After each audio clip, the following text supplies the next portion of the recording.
ලෝකයේ මුල්ම වේදිකා නාට්‍ය රඟ දැක්වුණා කියලා කියන්නේ ක්‍රිස්තු පූර්ව 5 වෙනි සියවස වගේ කාලයේදී.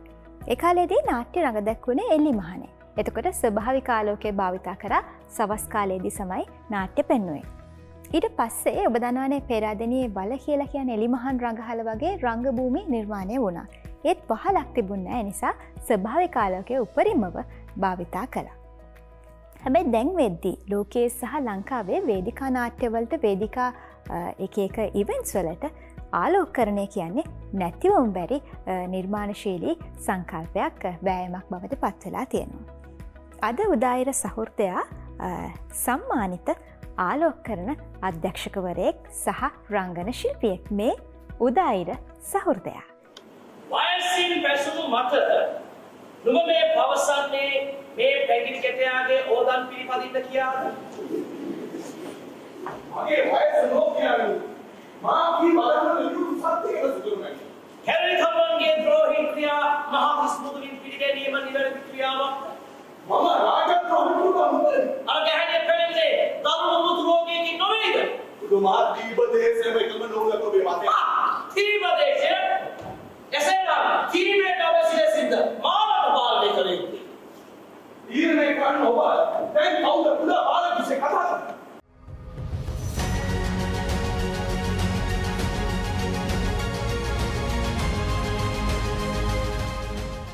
අද මම උදායිර ආරම්භයේදීම ඔබට වේදිකා නාට්‍ය ආලෝකකරණය ගැන කිව්වා. අද උදායිර සහෘදයාට අප ආරාධනා කළේ සම්මානලාභී වේදිකා නාට්‍ය ආලෝකකරණ අධ්‍යක්ෂකවරයෙකුට සහ දක්ෂ රංගන ශිල්පියෙකුට සමන් මල්ලසේකර මහත්මයාව ඉතාමත් ගෞරවයෙන් අයිබෝන් කියලා පිළිගන්නවා. අයිබෝන්. අයිබෝන්. සමන් මල්ලසේකර මහත්මයා ඔබේ ගම් පළාත රජරට අනුරාධපුරේ නේද? පාසල් කාලයේමද මේ කලාවට සම්බන්ධ වුණේ? ඔව් මගේ ගම් පළාත අනුරාධපුර. මම පාසල් අධ්‍යාපනය ලැබුවෙත් අනුරාධපුර තමයි. පාසල් වේදිකාවෙම තමයි වේදිකාවට ගොඩ වැදුනේ.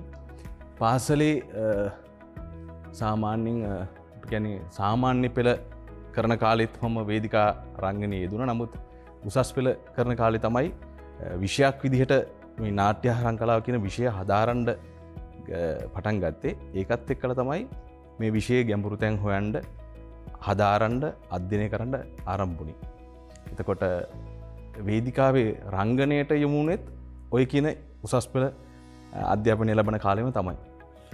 ඔබ මේ සම්මානිත රංග ආලෝක ශිල්පියෙක් විතරක් පමණක් නෙවෙයි රංගන ශිල්පියෙකුත් වෙනවා නේද? මේ රජරටදී වන්නේ වේදිකාව කියන කණ්ඩායමට ඒ කොටසට එකතු වෙලා ඔබ නිර්මාණවලට දායකත්වය ලබා දුන්නා නේද? ඔව් මම කියන්නේ උසස් පෙළ අධ්‍යාපනය හදාරද්දිම අනුරාධපුරේ අපේ තියෙනවා කවුරුත් දන්නවා ලංකාවේම හරි ප්‍රසිද්ධයි වන්නේ වේදිකාව කියන නාට්‍ය කණ්ඩායම. මම මේ නාට්‍ය කණ්ඩායමේ සමාජිකයෙක් විදිහට සමාජිකත්වයේ දරන අතරේ නිර්මාණ වලට සම්බන්ධ වුණා. එතකොට ඒකේ විවිධ අවස්ථාවල වැඩමුළු තියෙනවා. එක වැඩමුළුවකදී මට අවස්ථාව හම්බුණා ඒ කාලේ ප්‍රසන්න විතානගේ මහත්මයා අධ්‍යක්ෂණය කරපු ඉරමැදියම චිත්‍රපටයට සුළු චරිතයකට සම්බන්ධ වෙන්න. ඊට පස්සේ වේදිකාවේ අත්මුල් තියලා වේදිකාවේ කොහොමද හැසිරෙන්නේ කියන එක ඉගෙන ගත්තේ විශ්වවිද්‍යාලයට ආවට පස්සේ. ඔබ විශ්වවිද්‍යාලයට තේරෙනවා කැලණිය විශ්වවිද්‍යාලයේ ඔව් ඒ හදාරන්නෙත් මං හිතන්නේ නාට්‍ය කලාවට සම්බන්ධ විෂයන් තමයි නේද? මම උසස් පෙළ හැදෑරුවේ සෞන්දර්ය විෂයන්. එතකොට ඇත්තටම ඒ කාලේ මගේ නාට්‍ය හරංකලාව කියන එක මගේ ඔළුවේ ලොකුවට තිබුණේ නැහැ. නමුත් අර ආසාවට කරපු එකක්. නමුත් විෂයක් විදිහට හැදෑරුවා. ඊට පස්සේ විශ්වවිද්‍යාලයේ ආවට පස්සේ මට නාට්‍ය හරංකලාව කියන විෂය උපාධියට හදාරන්න අවස්ථාව සහ මට ඒකට ආසාව ඇති වුණා. ඊට පස්සේ මම උපාධියට හැදෑරුවේ නාට්‍ය හරංකලාව විෂය. ඒකෙන් තමයි මෙච්චර දුර ගමනක් එන්න පාර සැලසුනේ. මුලින්ම මේ සෞන්දර්ය විෂයන්ට කැමැත්ත තිබුණා. ඊළඟට මං හිතන්නේ රංගන ශිල්පියෙක් වෙන්න ඕනේ කියලා පොඩි ආසාවක් තිබ්බා. හැබැයි මේ සමන් මල්ලසේකර මහත්මයා සම්මානලාභී ආලෝකකරණ ශිල්පියෙක් වෙන්න අඩිතාලම දැම්මේ අහම්බයක් විදිහට නේද? පොඩි ඇක්සිඩන්ට් එකක් වගේ දෙයක් තමයි වුණේ නේද කියන්නේ ගැන? ඔව් මෙහිමයි. දැන් විශ්වවිද්‍යාලයේ අපි අවුරුදු 4ක් උපාධියට විෂය ඉගෙන ගන්න ඕනේ. එතකොට පළවෙනි අවුරුද්ද දෙවනි අවුරුද්ද තුන්වෙනි අවුරුද්දේ අපි සිද්ධාන්තමය කරුණු ඉගෙන ගන්න අතරේ අපිට ප්‍රායෝගික කටයුතුල නියැලෙන්න සිද්ධ වෙනවා. එතකොට අපි පළවෙනි අවුරුද්දේ දෙවෙනි අවුරුද්දේ තුන්වෙනි අවුරුද්දේ ඇත්තටම අපි කරන්නේ රංගනය තමයි හැදෑරුවේ. ඊට පස්සේ අවසාන අවුරුද්දේ අපි කරන්න තියෙනවා අපිට විභාග කටයුත්තට නාට්‍ය නිෂ්පාදනයක් කරන්න ඕනේ. එතකොට මේ නාට්‍ය නිෂ්පාදනයේ අපි රංගනයට අමතරව අනුශාංගික අංග තියෙනවා නාට්‍යයේ. ඒ අනුශාංගික අංගත් අපි අධ්‍යයන කාර්යයට කරන්න ඕනේ.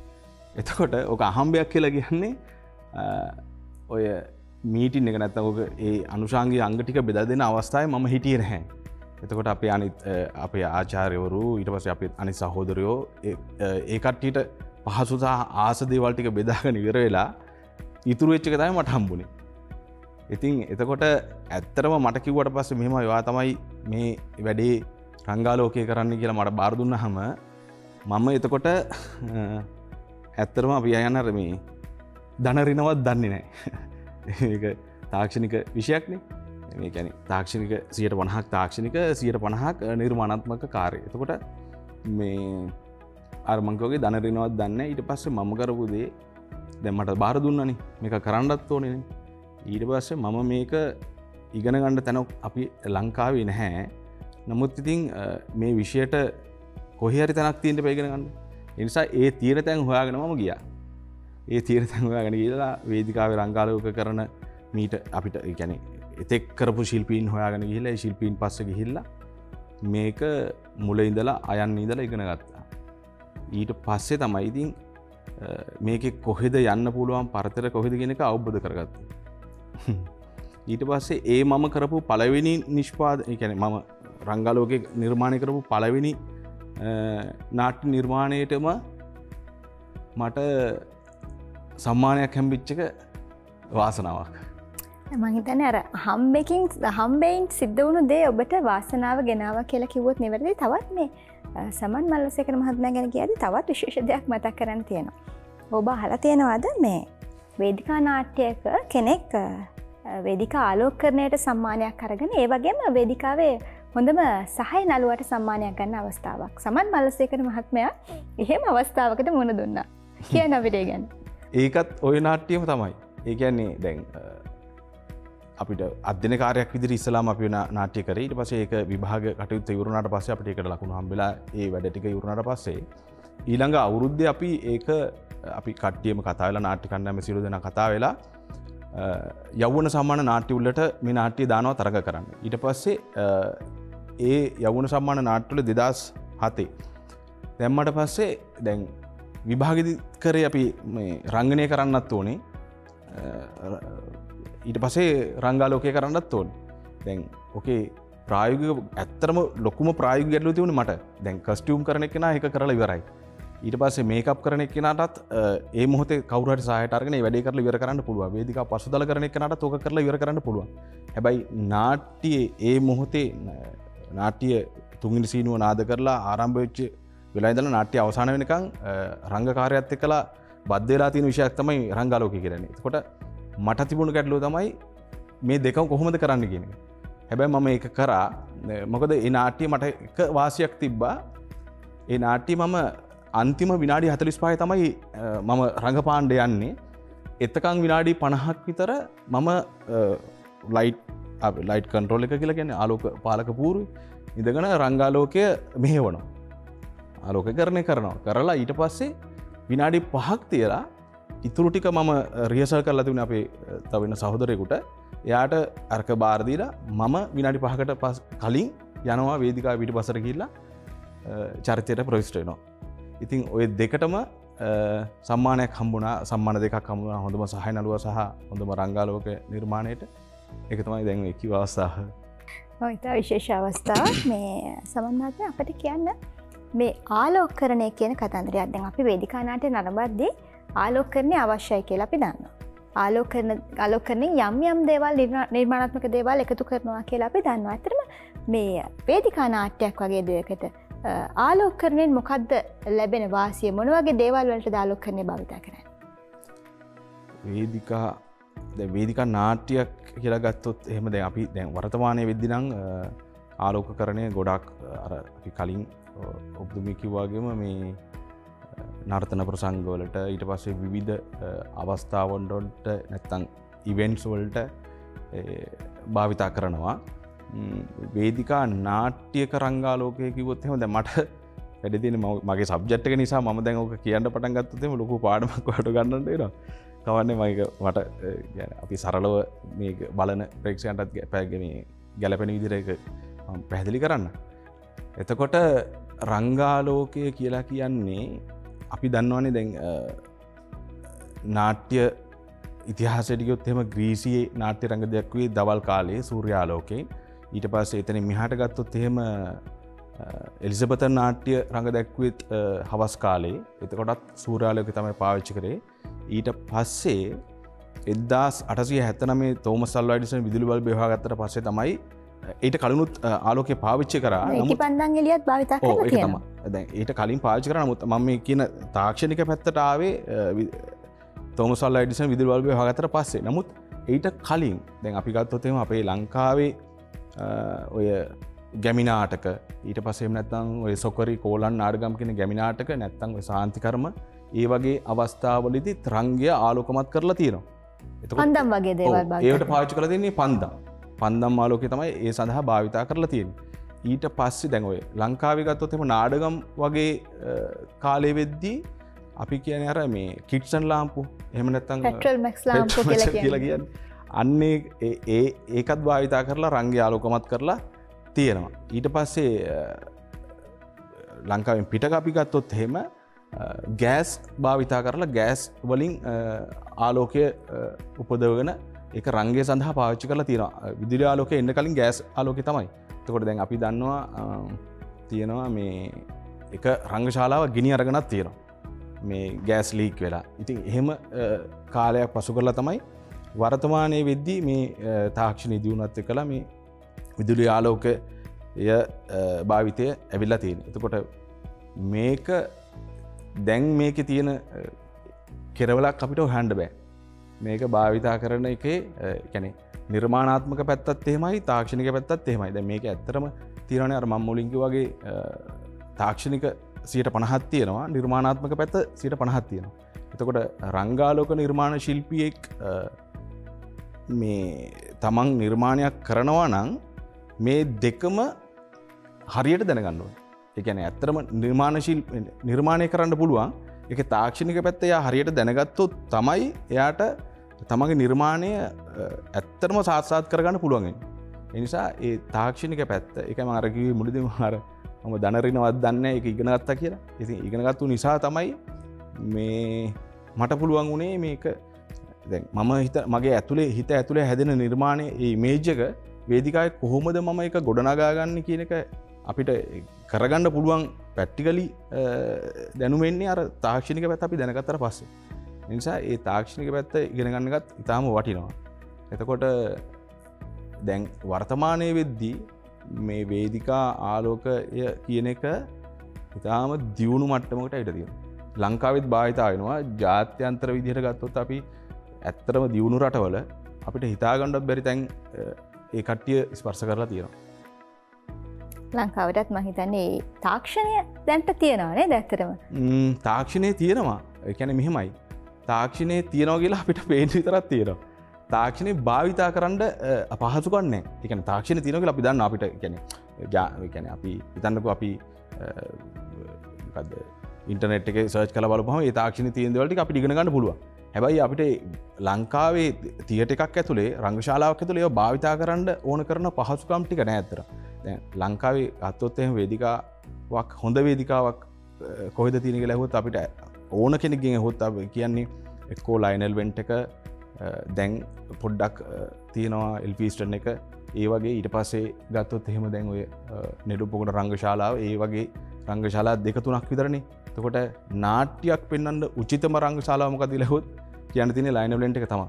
එතකොට ලයනල් වෙන්ට් එකෙත් දැන් මම ගියාට පස්සේ මගේ තියෙන ඉමේජ් එක හදාගන්න බැරි අපහසු අවස්ථා ඕන තරම් ඇවිල්ලා තියෙනවා.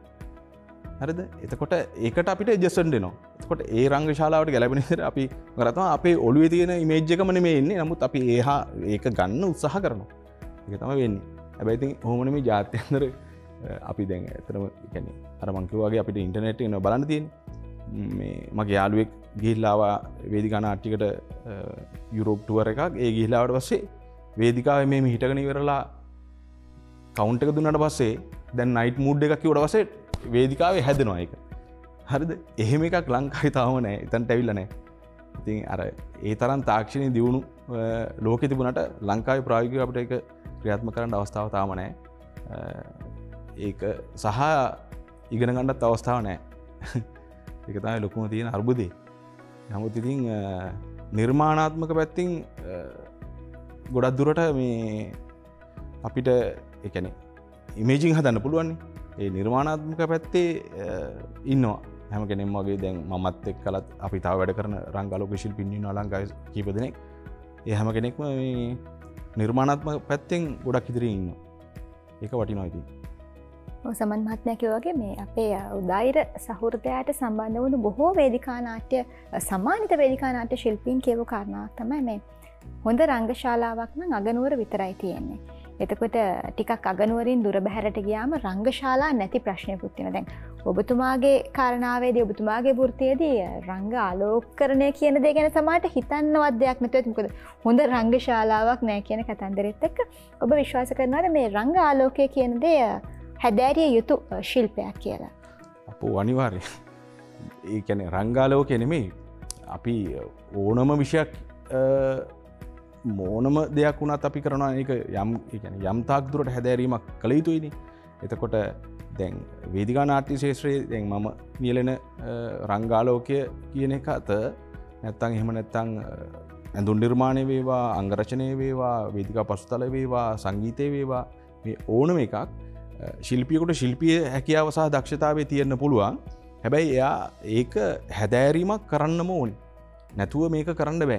මේක එහෙම කරන්න පුළුවන් එකක් නෙමෙයි. කියන්නේ අපි දුම් දැන් මෙතන මේ අපි දෙන්න ඉන්න මේ වපසරිය ආලෝකමත් කරන එක එකක්. ඒක වෙන එකක්. එතකොට අපිට මේ තියෙන මෙවලම් වලට ගැලපෙන විදිහට තමයි මෙතන ආලෝකමත් කරන්නේ. හැබැයි වේදිකා නාට්‍යයක් කියලා කියන්නේ වේදිකා නාට්‍යක තියෙනවා අපි දන්නවනේ වේදිකා නාට්‍යක යම්කිසි කතාවස්තුවක් නේ දිගහැරෙන්නේ. එතකොට ඒ කතාවස්තුවේ තියෙන අවස්ථාවක්, සිද්ධි, ඊට පස්සේ චරිත තියෙනවා.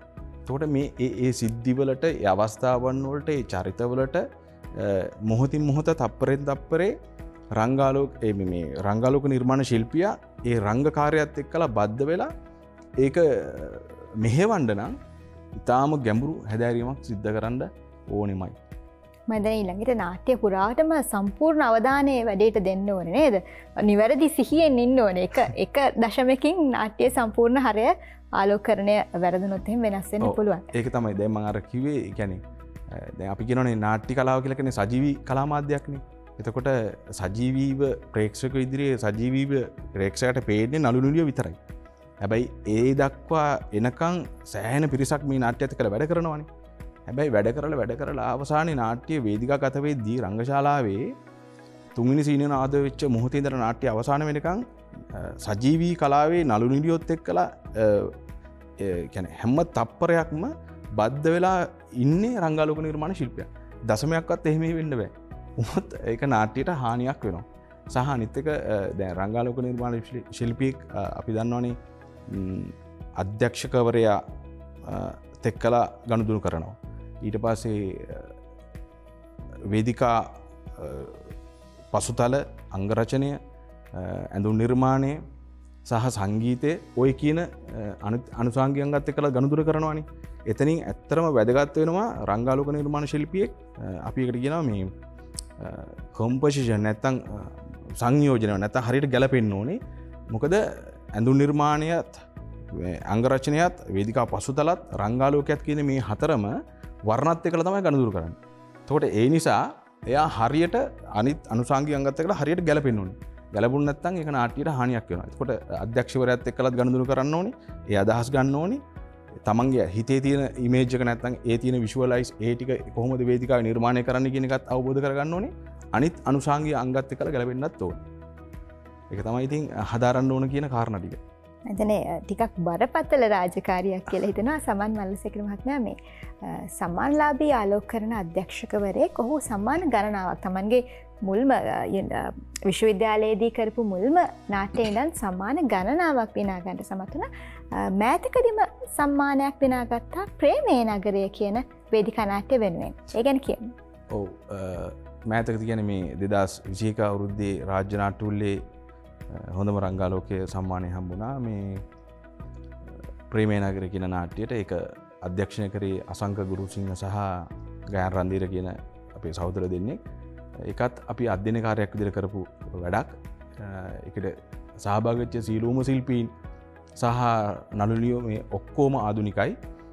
අපි කීප දෙනෙක් අර වේදිකාවේ අධ්‍යක්ෂකම් තිබුණාට බහුතරයකට වේදිකාවේ අධ්‍යක්ෂකම් තිබුණේ නැහැ. නමුත් ඉතින් මේ සීලූම දෙනාම අපි අරන් ගිහිල්ලා අවුරුදු ගාණක් තිස්සේ මේ නාට්‍යයත් එක්කලා ඉඳලා ඒ ඔක්කොටම අපි ළමයි කියලා කියන සමහරුන්ට ඉතින් මේ ඒ කට්ටියත් එක්කලා මේක රාජ්‍ය නාට්‍ය උල්ලේ අවසාන වටේ තේරලා සම්මාන කීපයක් දිනාගත්තා ඒ නාට්‍යය. ඊට අමතරව ඉතින් සම්මාන නම් ගොඩක් තියෙනවා. ඒවා ඉතින් මම කියන 2007 තමයි මට සම්මානයක් ලැබපුවාම ශිල්පියෙක් ප්‍රහාරසයට හරි සතුටට හරිපත් වෙනවානේ. ඒක ප්‍රථම වතාවට ලැබීම මම 2007. ඊට පස්සේ 2008 2009 නැහැ 10 11 12 ඔහොම දිගටම සම්මාන හම්බුනේ. ඉතින් සම්මාන 15කට වැඩි විතර තියෙනවා. වසරේ හොඳම රංගාලෝකය සඳහා වන දිගුනාට්‍ය අංශයේ සම්මානය හොයාගෙන. දිගුනාට්‍ය අංශයේ වසරේ හොඳම රංගාලෝකය සඳහා වූ සම්මානය සහතිකය සහ මුදල් ත්‍යාගය හිමි කරගන්නේ ප්‍රේමේ නගරේ නාට්‍යයේ සමන් මලලසේකර සහ පරිඳු මදුසංක ජයසුන්දර.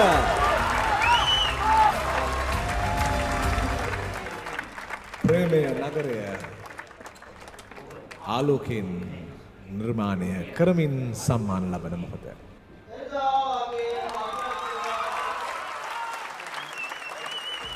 හොඳම සහයි නළුවා විදිහටත් සම්මානයට පාත්‍ර වුණා. දැන් මොකද දැන් ආලෝක කරන ශිල්පියා විතරද ඉතුරු වෙලා ඉන්නේ? මේ නළුවා නැති වෙලාද මේ ගමන් මගේ අතරමැද? නෑ නළුවා නැති වෙලා නෑ. මෙහෙමයි. රංගන ශිල්පියෙක් විදිහට මම ඔය ගමන් මග ආරම්භ කළා. සෑහෙන නාට්‍ය කොටක රංගන ශිල්පියෙක් විදිහට වැඩ කරා. එතකොට ගොඩක් නාට්‍ය නිෂ්පාදන කැලණි විශ්වවිද්‍යාලයේම තමයි. පරිබාහිර නාට්‍යවලත් රඟපෑවා.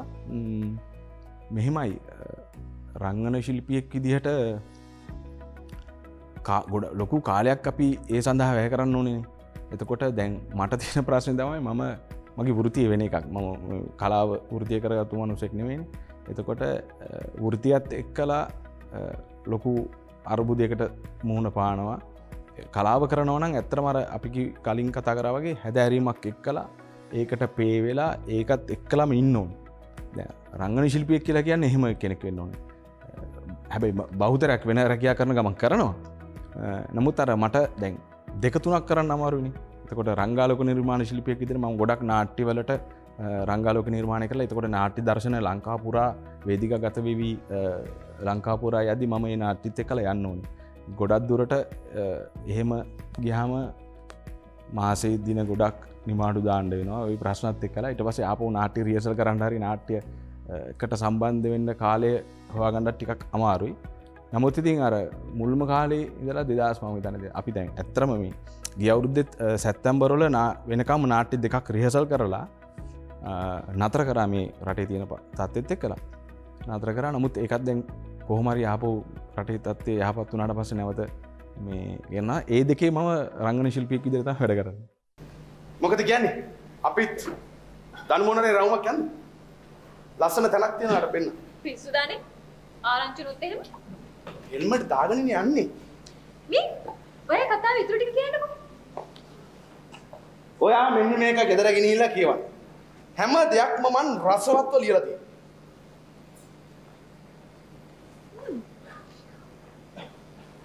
දිනක් කෘෂිකාර්ය සමග තරහ වීම නිසා හටගත් චිත්ත සංතාපයට තරුණ රාවණ කුමරු මුළු දවසක් මුළුල්ලේ මුහුදේ පිහිනුවේ උඩුබැලිය අතර ප්‍රේම කවියක්ද ජප කරනවා. කඳුළු සරමින් ඍෂිපාලි වෙරළට පැමිණීම නිසා කුමරුගේ කවි ගායනයේද පිහිනීමද නැවතී. ඔයා කොහොමද ඒක දන්නේ? ප්‍රොෆෙසර්ත් ඕකම ඇහුවා. මං කිව්වා මට එහෙම හිතෙනවා කියලා. මොකද මම එහෙම නිසා. මේ අපි යන්ද? ඔයා ලස්සනට ලියනවා. තීසිස් එකක් කිව්වට මේක නිකන් නවල් එකක් වගේ.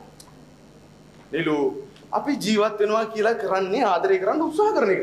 පුංචිම කාලේ අම්මට ඊට පස්සේ පරිසරයට පොත්පත් වලට සමාජයට Tamanට ඔය මාතෘකාවට මං ඉතිහාසයෙන් කරුණු ගෙනාවා. හිතට ගලාගෙන ආපු දේ කෙටියෙන් ලියුවච්චරයි. මේ අපි යන්කවනේ. හරි සමන් මහත්මයා මේ අපේ සහෘදයාට එකතු වෙනවා වේදිකා නාට්‍ය සම්මානිත වේදිකා නාට්‍ය ශිල්පීන් ගණනාවක් එකතු වෙලා තියෙනවා.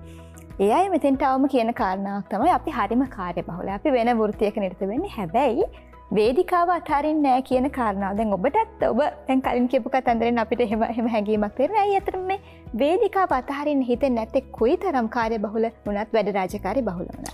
ඔව් දැන් ඔක මෙහිමයි. දැන් මම වෘත්තියෙන් ගුරුවරයෙක්. එතකොට අර මම කිව්වේ ගොඩක් දුරට මට එතන වගකීමක් තියෙනවානේ. අපි ගන්න පඩියට වැඩ කරන්න ඕනේ. ඒක මගරින්න බෑ. නමුත් නාට්‍යයකට අපි ඒක නාට්‍යයක් බාරගත්තට පස්සේ නාට්‍යක දර්ශනයක් ආවොත් මම එතන ඉන්න ඕන නම් මම යන්න ඕනේ. අම්මා තාත්තා මරුණත් අපි ෂෝ එකක් තිබ්බොත් එතනට යන්න ඕනේ කියන එක තමයි අපි අදහන්නේ. එතකොට එහෙම ගියාට පස්සේ දැන් මම කලින් වැඩ කරපු දැන් ඉන්නේ වෙන පාසලක. කලින් වැඩ කරපු පාසලේ විදුහලපති කිව්ව කතාවක් තමයි මමත් ඉන්නවා නියෝජ්‍ය විදුහලපතිත් එක්ක කිව්ව කතාවක් තමයි මට කිව්වා සමන් උඹ කියලා කිව්වේ මම මෙහෙ හිරකරොත් එහෙම කරන්නේ ඔයා කරන්නේ ඔයා මේක දාලා යනවා. ඒ නිසා මට ඕනේ ඔයා මේ දෙකම කරන්න. ඒ නිසා මම මෙහෙන් පුළුවන් තරම් දෙන්න ඕන උපරිම සහයෝගය දෙන්න. ඔයා මේ දෙකම කරන්න. ඉතින් නියෝජ්‍ය විදුහලපතිටත් කිව්වා වෙලාවේ මේ කිව්වේ අපි සාමාන්‍ය කතා කරන භාෂාවෙන් සමන් ඉන්න දවසට ගන්න තියෙන වැඩ ටික ඔක්කොම ගන්න කියලා. ඉතින් මම එහෙම මගරින්නේ නැහැ. නමුත් යන්න පුළුවන් හැම දවසකම ඉස්කෝලේ ගිහිල්ලා ඒ ළමන්ගේ අධ්‍යයන කාර්ය මේ වෙනකන් චුට්ටක්වත් පාඩු කරලා නැහැ. හැම ළමයෙකුටම මේ කරන්න පුළුවන් උපරිම සාධාරණ කරලා විභාගයට සූදානම් කරලා විභාගයෙන් පාස් කරවලා තියෙන ඔක්කොම. ඔව් සමන් මල්ලසේකර මහත්මයා වෘත්තියෙන් ගුරුවරයෙක් ඔබ උගන්වන්නේත් මම හිතන්නේ නාට්‍යකරණය කියන විෂය නේද? නාට්‍ය නේද උගන්වන්නේ? ඔව් නාට්‍යකරණ කළා. නාට්‍යහරං කලාව විෂය උගන්වන්නේ. දැන් පහුගිය කාලේ කොරෝනා හින්දා අවුරුදු 2කට ආසන්න කාලයක් සමහර ඊට ටිකක් වැඩියෙන් පාසල් පැවැත්තුන්නේ නැහැ. එතකොට අනිත් විෂයන්ට සාපේක්ෂව නාට්‍යහරංග කලාව එහෙම නැත්නම් මේ කලා විෂයන් කියන්නේ Zoom තාක්ෂණය ඔස්සේ උගන්වන්න පුළුවන් විෂයන් නෙමෙයි. කොහොමද මේ අභියෝගය ජයගත්තේ? මෙහෙමයි. ඇත්තරම ප්‍රායෝගික විෂයක්නේ. දැන් ඇත්තරම අපි පහුගිය කාලේ දැක්කා සංගීත පන්ති Zoom තාක්ෂණය ඔස්සේ උගන්වනවා කියලා ඇඩ්වර්ටයිස්මන්ට් දාන ගුරුවරු එහෙමත් අපි දැකලා තියෙනවා. නමුත් අපිට එහෙම කරන්න බෑ. දැන් අපි දැන් ඔය කොවිඩ් වලට රට වහලා තියෙන කාලේ අපි ඔන්ලයින් පාසලේ ගොඩක් වැඩසටහන් කරා. ඒ කියන්නේ මාධ්‍ය දිනයක් කරා, වෙසක් එකට වැඩසටහන් කරා, පොසොන් එකට ඔක්කොම Zoom තාක්ෂණයෙන් තමයි කරේ. එතකොට ළමයි ඔක්කොම ගෙවල් වල. හැබැයි එක වැඩසටහනකදී මම දරුවෙක්ව මේ පුහුණුවීම් කර එක අංගයකට දැන් මට ඒක ෆෝන් එකෙන් මෙහෙම තියාගෙන කරන්න බැරි නිසා විදුහල්පතිවත් කවුරුවක්වත් දන්නේ නැහැ. ඒ කියන්නේ ගෙවල් වලට යන්න පා කියලා තිබුණ ළමයිගේ කොවිඩ් හොඳටම දරුණු කාලේ. හැබැයි මම දවස් 5ක් ගියා. ගිහිල්ලා මේ ළමයාගේ ගෙදරට ගිහිල්ලා ඒක පුහුණුවීම් කරලා වැඩසටහන වෙනකම් මේ වෙනකුණුත් දන්නේ නැහැ විදුහල්පතිවත් කවුරුවත් දන්නේ නැහැ. එහෙම කරන්න පුළුවන් විෂයක් නෙමෙයි. ඉතින් ඇත්තටම දැන් පහුගිය අවුරුදු 2 ඇතුළත ළමයි දැන් සමහර ළමයින්ට දැන් මේ සැරේ ඕ ලෙවල් ළමයින්ට 9 වසරේ 8 වසරෙන් පස්සේ මං හිතන්නේ මේ පාසල හරියටම ඉගෙන ගන්න හම්බුන්නේ නැහැ. ඊට පස්සේ උසස් පෙළ ලියපු ළමයින්ට මේ උසස් පෙළ 12න් පස්සේ කෙලින්ම විභාගයට ගියේ. ඒ නිසා අපි ඇත්තටම මේ කරන්න පුළුවන් කියන්නේ Zoom තාක්ෂණය නෙමෙයි කරන්න පුළුවන් උපරිම විදිහට ළමයින්ට මේ ඔය ප්‍රායෝගික කාරණා ටික ඉගෙනුවා. ඒක මේ අපි වෙන වැඩකුත් මේ මෑත් පහුගිය කාලේ කරා උසස් පෙළ ළමයින්ට මේ මං කිව්ව කැලණි විශ්වවිද්‍යාලය අපේ තියෙනවා මේ ඇකඩමික් ප්ලේස් කියලා නාට්‍ය සංගමයක්. ඒකේ අපේ සමාජිකයෝ ඉන්නවා 2006 ඉඳලා අවුට් වෙච්ච සියලුම සමාජිකයෝ ඉන්නවා. අපි 10 දෙනෙක් විතර එකතු වෙලා මේ 10 දෙනාම ගුරුවරු අපි කරපු දේ කැන විභාගට කලනුත් ළමයින්ට සූම් තාක්ෂණය තියරි ටික ඉගන්නවා සිද්ධාන්තමය කරුණු ටික. ඊට පස්සේ අපි කරපු දේ 10 දෙනා එකතු වෙලා ලංකාව පුරා ගිහිල්ලා ඒ කියන්නේ සංවිධානය කරගත්තා. අපි හිතමුකෝ ගම්පොළ නගරය කියලා. ගම්පොළ නගරේ ළමයි 100ක් විතර එකතු කරගන්නවා පණිවිඩය දීලා. එතකොට අපි දවසකින් සම්පූර්ණයෙන්ම ළමයින්ටිගේ විභාගයට එන ප්‍රායෝගික කාරණා ටික අපි 10 දෙනා බෙදිලා කොටස් වශයෙන් බෙදාගෙන දවසක් ඇතුළත අර ළමයි 100ම ප්‍රැක්ටිකල් ටික ඉවර කරනවා. ඒ කියන්නේ ළමයි අපි හිතමුකෝ ඒ කියන්නේ සූම් තාක්ෂණයෙන් හෝ කොහෙන් හරි YouTube එකෙන් හරි දැකලා තිබිච්ච දේවල් ටික ළමයින්ගේ ප්‍රායෝගිකව ඒ මොහොතේ ළමයිව හදනවා. හදලා හැම තැනකම ළමයි අපිට ඒ කියන්නේ ආර්ථික ලාභයක් කිසිම දෙයක් නැතුව අපි ගියේ. වාහන වලට තෙල් ගහත්තේ අපේ මුදලින්මයි. මේ හැම තැනකම ළමයි අපිට පින් දීපු එක විතරයි කරේ. ඉතින් ඒක තමයි මම කිය අර මේ සූම් තාක්ෂණ ඉගෙන ගන්න පුළුවන් විෂයක් නෙමෙයි මේක. මේක නෙමෙයි සංගීතය නැටුම් මේ කිසි දෙයක් ඉගෙන ගන්න බෑ සෞන්දර්ය විෂයක්. මම හිතන්නේ මේ ඒක සමාජ සත්කාරයක් බවට පත් වුණා මේ අපොස සාමාන්‍ය පෙළට මුණ දෙන දරුවන්ට තමයි ඔබ වැඩමුළු පැවැත්වුවේ නේද? අපොස උසස් පෙළ දරුවන්ට නාට්‍ය හා රංග කලාව හදාරන දරුවන්ට මම හිතන්නේ මේ නාට්‍ය හා රංග කලාව කියන විෂය හදාරන්න එන්නෙම අනිත් විෂයන් වගේ මේ විෂයන්ට තියෙන ආසාවටමනේ දරුවෝ.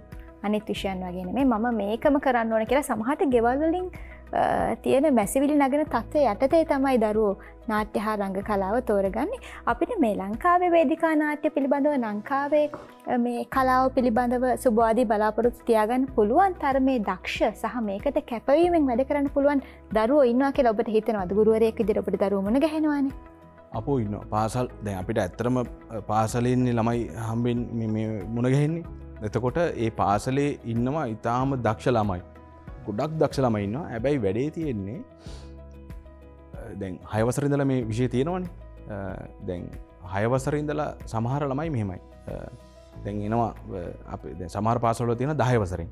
එතකොට 6 වසරේ ඉඳලා 9 වසර දක්වා ඉගෙනගෙන යන ළමයා වෙන විෂයක් 10 වසරේ දෙනවා නාට්‍ය රංග කලාව ගන්නන. ඊට පස්සේ මම අහනවා මොකටද ආවේ? ඊට පස්සේ කියනවා සංගීතේ බෑ කියලා. ඊට පස්සේ නැටුම් කරපු ළමයා කියනවා නැටුම් බෑ කියලා. හරිද? හැබැයි මේ විෂය ඇතුළේ එතකොට මම කියනවා නාට්‍ය රංග කලාව විෂයෙන් ඉගෙන ගන්න ළමයා මේ සියලුම සෞන්දර්ය විෂයන් ඔක්කොම තියෙනවා නාට්‍ය රංග කලාවේ. ගායනය කරන්න තියෙනවා, නටන්න තියෙනවා, රංගපාන්න තියෙනවා ඔක්කොම තියෙනවා. වේදිකාව කියන්නේ සකල කලාවන් මුණ ගැහෙන තැන කියනවා. එතකොට අර එකක් කරන්න බැරි තමුසේ හරි මම එහෙම අහනවා තමුසේ කොහොමද මේ ඔක්කොම තියෙන විෂයක් කරන්නේ? හරිද? නෑ අර මිස් කිව්වා මෙහෙමයි කියලා කියනවා. නමුත් ඉතින් එහෙම එන කිසිම ළමෙක්ව අපි ආපහු හරවලා යවන්නේ නෑ. සාමාන්‍ය පෙළ විභාගේ මේට ගැලපෙන විදිහට ළමයට විභාගයට ඒ එකක් ගන්න ඕන කරන විදිහට ළමයා හදනවා. හැබැයි මම නම් කියන්නේ නාට්‍ය හරං කලාව කියන විෂය 6 වසරේ ඉඳලා සියලුම ළමයින්ට ගන්නන්න පුළුවන් හොඳයි.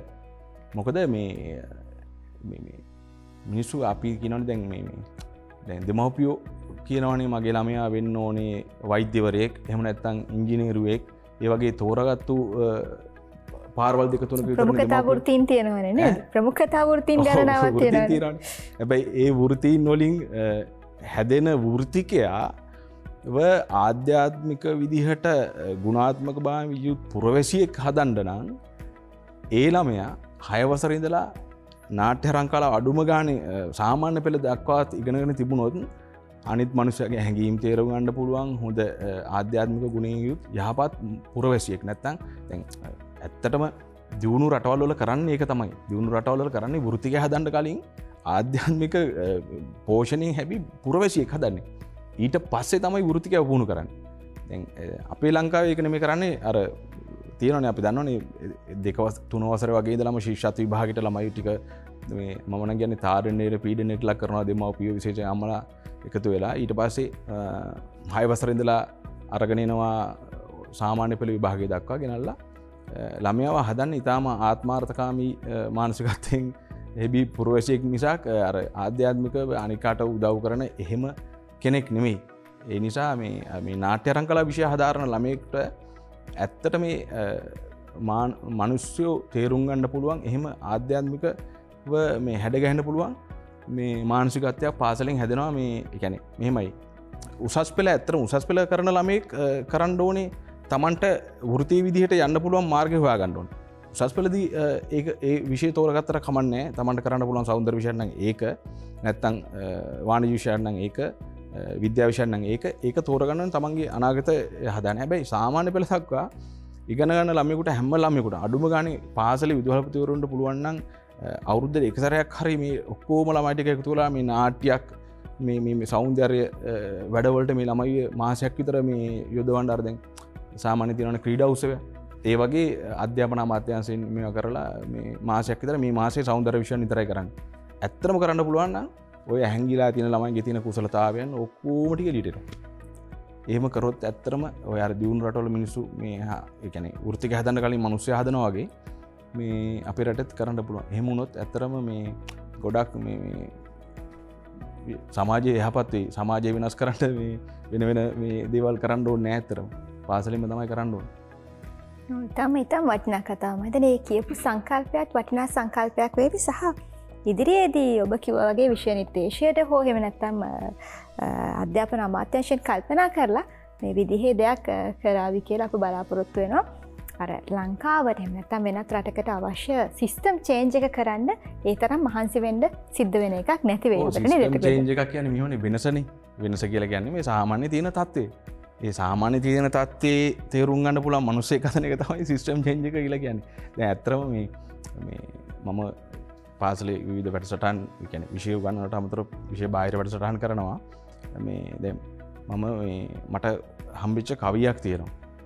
ඒ කවිය මම ඕනනම් කියන්නම්. ඒ කියන්නේ මෙහෙමයි. දැන් මේ කවිය රචනා කරලා තියෙන්නේ නුවන් තොටවත්යන්. දැන් බලන්නකෝ මේකේ කියනවා. නුවන් තොටවත්යන් තමයි මේ කවිය රචනා කරලා තියෙන්නේ. උදෑසන සීනුවට ගුරුතුමී ඇවිත් පන්තියට බෙදනවා එක එක බුදුදහම උත්තරපත්‍ර ලකුණුත් එක්ක. ඊට පස්සේ එක ළමෙක් ඇවිල්ලා දැන් අර අපිට ලකුණු දුන්නාට පස්සේ මේ ආපහු ලකුණු මදි කියලා පස්සේ එනවනේ. එහෙම ළමෙක් ඇවිල්ලා ඉන්නවා. ඒකට කියනවා ටීචර් කියනවා ඇයි පුතේ ඔය තියෙනවා නේද ලකුණු 99ක්. ඔයා තමයි හොඳම ළමයා බුදුදහමට මේ පාර. ඊට පස්සේ ළමයා කියනවා ඒ වුණත් දුකයි ටීචර් අඩු වුණ එක ලකුණ ගැන. ගත්තනම් ඒක 100ක්ම වෙනවා මට. ලැබෙනවා තෑගිත් එහෙම එමට. ඊට පස්සේ කියනවා ඊට පස්සේ වෙන ළමයෙක් කියනවා ටීචර් ළඟට. ආවට පස්සේ ටීචර් ඒ ළමයා දැකලා කියනවා මෙහෙම මොකද ඔයාටත් ඕන ලකුණු දන්නේ නැහැ මොනවත්ද අඩුම ලකුණු බුද්ධ ආගමට පන්තියේ 60 දෙනාගේ. දැන් වෙන ළමයෙකුට මේ කියන්නේ. ඊට පස්සේ ඒ ළමයා කියනවා අර පස්සේ ආපු ළමයා කියනවා ලකුණු නම් එපා මට. ඒත් දෙන්න බැරිද මෙයාට මට තියෙන එකම එක ලකුණ. ওই ලකුණට වඩා වටිනවා මට යාළුවාගේ හිනාව. එතකොට අර මම කිව්වා ආධ්‍යාත්මික ගුණවගාව නැත්නම් ආධ්‍යාත්මිකව පෝෂණය වෙච්ච ළමයා තමයි බුද්ධ ආගමට එකට ලකුණක් අරන් තියෙන්නේ. එතකොට ඒකෙන් ඇත්තටම හොඳ ළමයා කවුද කියන ප්‍රශ්නේ එනවනේ. එතකොට අපේ පාසල් අධ්‍යාපනයේ හරිය මේ අධ්‍යාපන බලධාරීන් මේ ඔක්කොම කරලා තියෙන්නේ වැරදි විදිහට ළමයාගේ මනස හසුරුවපු එක තමයි අධ්‍යාපන රටාව. මේක කොහෙන් හරි පටන් ගන්න කොහෙන් හරි ඉවරලා මේක හැදෙන්න ඕනේ ඇත්තට. මෙතන දැන් තියෙන අධ්‍යාපන රටාවට අනුව අධ්‍යාපන ක්‍රමයට අනුව මේ අර ඔබ කියන වගේ ලකුණු මට්ටමින් දරුවා මනින ක්‍රමයට අනුව සමහර දක්ෂ දරුවෝ මේ කුල්ලෙන් හැලිලා යනවා. වටිනා දරුවෝ හැලෙනවා කියලා හිතනවා නේද? ඇත්තටම හැලෙනවා. ඉතින් ඒක තමයි මම කිය අර මේ අපිට ඇත්තටම සෞන්දර්ය විෂයන් වලින් කරන්න පුළුවන් එකම දේ තමයි ඒ හැලිලා යන ළමයිව මේ කොහෙන් හරි රඳව ගන්න එක. හැබැයි එහෙම හැදිච්ච ළමයි දැන් ඇත්තට මගේ ඉගෙනගත්තු ළමයෙක් දැන් වෛද්‍යවරයෙක් ඕස්ට්‍රේලියානු විශ්වවිද්‍යාලයේ වෛද්‍ය උපාධිය හැදෙරුවේ. මෙහි උසස් පෙළ කරලා O level මගේ නාට්‍ය රංගනයට ගත්ත ළමයි. ඒ ළමයාට ඒ කියන්නේ ඉගෙනගත්තු ළමයි අර ආධ්‍යාත්මික ගුණවගාව පෝෂණය වෙච්ච ළමයි කියන්නේ ඒ ළමයා වෛද්‍යවරයෙක් වෙලා උපාධි ප්‍රදාන උත්සවය ඉවරලා මට කතා කරා. කතා කරලා කිව්ව දේ තමයි සර්ලා හින්දා තමයි අපි මෙතන ඉන්නේ. එතකොට දැන් එයා වෛද්‍යවරයෙක් වෙන්න මං අකුරක්වත් කරලා නැහැනේ. එතකොට එයා වෛද්‍යවරයෙක් වුණාට පස්සේ කතා කරන්නේ ජීවිතේට අර සෞන්දර්ය විෂයෙන් යම් කිසි දෙයක් කොහෙන් හරි ගත්තු නිසා. ඊට පස්සේ තව ළමයි කතාර ජපානයේ ඉඳලා ඒ ළමයිට අපි අර මොනවා හරි ජීවිතයට ඒ කියන්නේ විෂය නෙමෙයි දීලා තියෙන්නේ අපි ජීවිතේ තමයි සෞන්දර්ය විෂයෙන් දෙන්නේ. එතකොට හැබැයි අපි වැඩේ තියෙන්නේ පළාත් අධ්‍යාපන අධ්‍යක්ෂකතුමි හරි කලාප අධ්‍යාපන අධ්‍යක්ෂකතුමි හරි නැත්නම් අධ්‍යාපන අමාත්‍යාංශයෙන් හරි එන්නේ පාසලට එනවනම් අර ඇගීම් බලන්න හරි මොනාකට හරි එනවනම් එන්නේ කෝ මේ කොටස කරලා තියනවද මේ කොටස කරලා තියනවද මේ ඒකක ප්‍රමාණය කවර් කරලා තියනවද ඊට පස්සේ ළමයින්ගේ පොත් තරම් මේ ටිකේ නෝට්ස් ටික නැහැනේ මේ ටික කරලා නැහැනේ ඒවා තමයි හොයන්නේ. හැබැයි ළමයා ආධ්‍යාත්මික විදිහට පෝෂණය වෙච්ච දේ හොයලා නැහැ කවදාවත්. ඒකට හොයන්න නිර්ණායකත් නැහැ. අර නිර්ණායක කියන්නේ අර මට ආපු කෝල් එක වගේ තමයි නිර්ණායක. ඔත්තර විදිහක ඛේදවාචකයක් කියලා හිතනවා. මොකද අර මං කිව්වා වගේ වටිනා ගුණධර්ම තියෙන දරුවෝ මේ පාසල් අධ්‍යාපන ක්‍රමයේ යටතේ හැල්ල යන්න පුළුවන්. සමහරට ඊළඟට මතුවෙන්න තැනක් ඒ දරුවන්ට උදා වෙන්නෙත් නැති වෙන්න පුළුවන්. සමන් මල්ලසේකර මහත්මයා සම්මානලාභී ආලෝකන ශිල්පියෙක්, රංගන ශිල්පියෙක් විතරක් නෙවෙයි කවියෙක්. කවි සෑහෙන ප්‍රමාණයක් ලියලා තියෙන පොතක් විදිහට මේ රසිකයින්ට පාඨකින්ට ලබා දෙන අදහසක් නැද්ද? එහෙම අදහසක් නැහැ. මොකද කවි ලියනවා කියන එක මගේ විනෝදාංශය. ඒක මෙහෙමයි කවියක් ලියන්න ඉතින් පොතක් ගහන්නම කියලා එහෙම පොතක් කරනවා කියන අදහසින් කවි ලියන්නත් බෑ. මම දැන් කවියක් ලියනවා කියලා ඉඳගෙන මේසයක් උඩින් ඉඳගෙන කවිය ලියන්නත් බෑ. ගීතයක් ලියන්නත් බෑ. එහෙම ඒකට යම්කිසි හැඟීමක් හරි මොකක්කෝ උත්තේජනයක් ආවට පස්සේ කවියක් ලියනවා මිසක් බලමු ඉතින් පොතක් ගන්න බලමුද අපි පොත් දෙකකට විතර තියෙනවා. දැන්ටම කවියක තියලා තියෙනවා. තියෙනවා. ඉතින් ඒක ගොඩක් තියෙනවා. මේ අදහසක් එහෙම තාම නැහැ. හරි.